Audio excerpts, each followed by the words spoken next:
Peace. Peace. No. Oh. 70s. Oh. No. Welcome back to Handmade. I'm Cassidy, and I don't know if you've heard, but HGTV has been renovating the Brady Bunch house. And so today we thought, why not take it back to the 70s? And nothing to me says 70s more than lava lamps. So I want to make this adorable lava lamp lip gloss. Let's get started.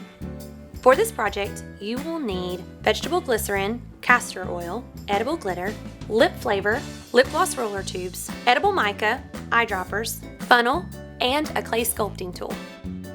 You're going to start with about 2 tablespoons of castor oil. I'm adding a little bit of mica powder, and then I'm stirring until it's mixed. Don't overdo it, or you're going to lose your effect. Remove the roller insert from your lip gloss tube.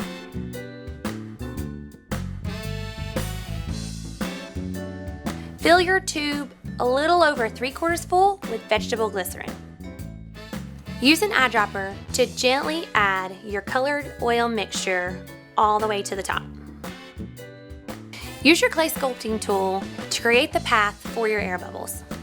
Lastly, you can add edible glitter, flavors, or scents. Then replace the roller. It's as easy as that. Now just flip it over and watch the magic happen.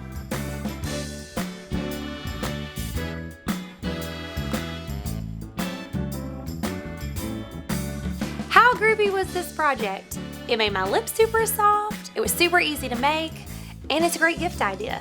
So tell me in the comments below which color you're gonna make. Like us, subscribe, and we'll see you next time. Peace.